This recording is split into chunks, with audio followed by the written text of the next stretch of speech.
നമസ്കാരം. പിണറായിക്ക് ഒരു പുല്ലും ചെയ്യാനാകാത്ത സ്ഥലത്തിലേക്ക് കേരളത്തിൽ നിന്ന് 6 പേർക്ക് പൗരത്വം ലഭിച്ചിരിക്കുന്നു. ബംഗ്ലാദേശികൾ ഇനി ഭാരതപുത്രന്മാരായി മാറുന്നു. കേരളത്തിൽ പൗരത്വ ഭേദഗതി നിയമം നടപ്പാക്കില്ല എന്ന മുഖ്യമന്ത്രി പിണറായി വിജയൻ്റെ പോര് നരേന്ദ്രമോദി സർക്കാർ ചുരുട്ടിക്കെട്ടിയിരിക്കുന്നു. സംസ്ഥാനത്ത് താമസിക്കുന്ന 6 ബംഗ്ലാദേശികൾക്ക് കേന്ദ്ര സർക്കാർ പൗരത്വം നൽകിയെന്ന ഏറ്റവും പുതിയ വാർത്തയാണ് പുറത്തു വരുന്നത്. ഇവരെല്ലാം ഹിന്ദുക്കളാണ് എന്നുള്ള പ്രത്യേകതയുമുണ്ട്. മുസ്ലിം വോട്ട് വാങ്ങാനായി കേന്ദ്രത്തിൻ്റെ അധികാര പരിധിയിലുള്ള നിയമം കേരളത്തിൽ നടപ്പാക്കില്ലെന്ന് പറഞ്ഞ് അങ്ങനെ ജനങ്ങളെ പറ്റിക്കുകയായിരുന്നു ഈ പിണറായി വിജയനും CPM-ഉം. BJPക്ക് വലിയ രാഷ്ട്രീയ നേട്ടവും CPM-നും പിണറായി സർക്കാരിനും കനത്ത തിരിച്ചടിയുമായിരിക്കുകയാണ് പൗരത്വ ഭേദഗതി നിയമം സംഭവിച്ചത്. മൊത്തം 300 പേർക്കാണ് കേന്ദ്രം പൗരത്വം അനുവദിച്ചിരിക്കുന്നത്. ബംഗ്ലാദേശ്, പാകിസ്ഥാൻ, അഫ്ഗാനിസ്ഥാൻ എന്നിവിടങ്ങളിൽ നിന്ന് 2014 ഡിസംബർ മാസം 31 മുൻപ് ഇന്ത്യയിലേക്ക് കുടിയേറിയ ഹിന്ദു, പാഴ്സി, സിഖ്, ജൈന, ബുദ്ധ, ക്രൈസ്തവ വിഭാഗങ്ങൾക്കാണ് ഇപ്പോൾ പൗരത്വം നൽകിയിരിക്കുന്നത്. മുസ്ലിങ്ങളെ ഇതിൽ നിന്ന് ഒഴിവാക്കിയതാണ് പലപ്പോഴും വിവാദമായിട്ടുള്ളത്.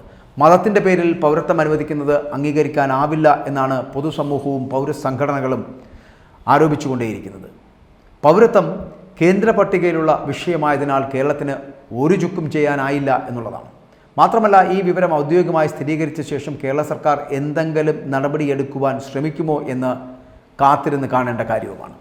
കാരണം ഈ പൗരത്വത്തിനായി കേരളത്തിൽ 500-ലധികം പേർ അവരുടെ അപേക്ഷകളാണ് കളക്ടർക്ക് കിട്ടിയിട്ടുള്ളത് എന്നുള്ളതാണ്. ഇതിൽ ഭൂരിപക്ഷവും മുസ്ലിങ്ങളാണ്. ഇന്ത്യ വിഭജന കാലത്ത് പാകിസ്ഥാനിലേക്ക് കുടിയേറുകയും പിന്നീട് തിരിച്ചു വരികയും ചെയ്തവർ. കണ്ണൂർ, മലപ്പുറം, കോഴിക്കോട് ജില്ലകളിൽ ഇപ്പോഴും അത്തരത്തിലുള്ള ആൾക്കാർ കഴിയുകയാണ്. ഇത് സംബന്ധിച്ച മറ്റ് വിവരങ്ങൾ കേന്ദ്രം അതീവ രഹസ്യമായി സൂക്ഷിച്ചിരിക്കുകയാണ്.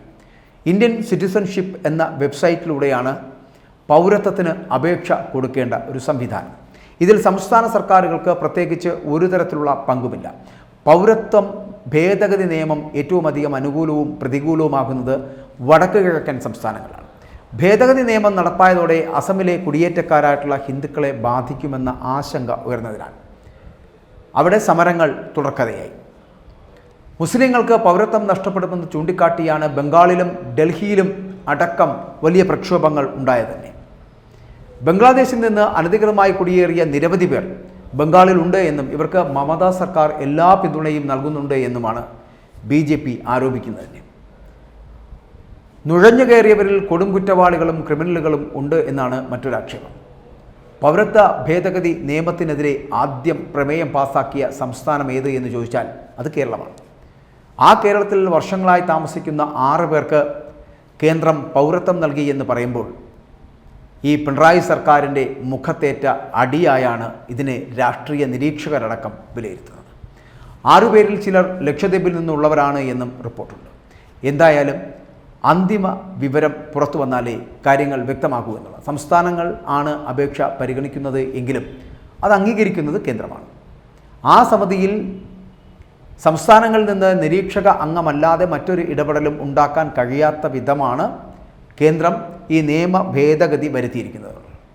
ലോക്സഭാ തെരഞ്ഞെടുപ്പ് 4ാം ഘട്ടം പിന്നിട്ട് നിൽക്കെ നിയമം യാഥാർത്ഥ്യമാക്കിയത് BJPക്ക് വലിയ നേട്ടമായി മാറുമെന്നാണ് വിലയിരുത്തലുകൾ ഉണ്ടാകുന്നത്. പ്രത്യേകിച്ച് ഇതുമായിട്ട് ബന്ധമുള്ള സംസ്ഥാനങ്ങളിൽ. ആ സംസ്ഥാനങ്ങളിൽ തെരഞ്ഞെടുപ്പ് നടക്കാനിരിക്കുകയാണ്. ആ ഘട്ടത്തിലാണ് ഇപ്പോൾ ഇത് സംഭവിച്ചിരിക്കുന്നത്. 1ാം ഘട്ട പോളിംഗിൽ തരംഗമില്ല എന്ന് വ്യക്തമായതോടെയാണ് BJP പൗരത്വവും മുസ്ലിം പ്രണവും ചർച്ചയാക്കിയത്. അതിന് കോൺഗ്രസിനെ കരുവാക്കുകയും ചെയ്തു. അതത്ര ഏശിയില്ല എന്ന് മനസ്സിലായതോടുകൂടിയാണ് വജ്രായുധമായിട്ടുള്ള പൗരത്വം തൊടുത്തത് എന്നുള്ളതാണ്. ഇത് കോൺഗ്രസിനെയും മറ്റ് പ്രതിപക്ഷ പാർട്ടികളെയും ഒക്കെ ഞെട്ടിച്ചിരിക്കുകയാണ് ഇപ്പോൾ. കോൺഗ്രസ് പൗരത്വ ഭേദഗതി നിയമത്തിനെതിരെ പരസ്യമായ നിലപാട് ഇതുവരെ സ്വീകരിച്ചിട്ടില്ല എന്നുള്ളതാണ്. പ്രകടന പത്രികയിൽ പോലും അവർ അതുണ്ടാക്കി വെച്ചിട്ടില്ല. ഇതേക്കുറിച്ച് പാർട്ടി അധ്യക്ഷൻ മല്ലികാർജ്ജുൻ ഖാർഗെയോട് ചോദിച്ചപ്പോൾ ഇന്ന് രാത്രി കൂടി കഴിഞ്ഞിട്ട് പറയാമെന്നാണ് അന്ന് പ്രതികരിച്ചിരുന്നത്. ഇത്തരത്തിൽ കോൺഗ്രസ് പോലും പ്രതിഷേധിക്കാൻ മടിക്കുന്ന ഒരു നിയമം അത് പാസ്സാക്കാനും പൗരത്വം നൽകുവാനും BJP കാണിച്ച ഇച്ഛാശക്തിയെ ഹിന്ദുത്വ സംഘടനകൾ വാനോളം പുകഴ്ത്തുന്നുണ്ട്. ബാക്കിയുള്ളവർ ഉണ്ടോ എന്നറിയില്ല. കേരളത്തിൽ താമസിക്കുന്ന 6 ബംഗ്ലാദേശികൾക്ക് പൗരത്വം ലഭിക്കുകയും ഇവിടെ ജനിച്ച് പതിറ്റാണ്ടുകളായി ജീവിക്കുന്ന മുസ്ലിങ്ങൾക്ക് അത് കിട്ടാതിരിക്കുകയും ചെയ്യുന്നത് വലിയ ആശങ്കയായി മുസ്ലിങ്ങൾ കാണുന്നു എന്നുള്ളതാണ്.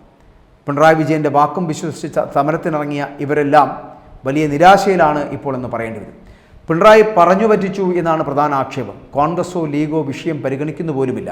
അത് BJPക്ക് വലിയ ആശ്വാസമാണ് എന്ന് പറയേണ്ടിയിരിക്കും. മതത്തിൻ്റെ അടിസ്ഥാനത്തിൽ പൗരത്വം നൽകുന്നതിന് വ്യക്തമായ കാരണം BJP ഉയർത്തിക്കാട്ടുന്നുണ്ട് എന്നുള്ളതാണ്. തീവ്രവാദവും നുഴഞ്ഞുകയറ്റവുമാണ് ഇതിൽ പ്രധാനമായിട്ടുള്ളത്.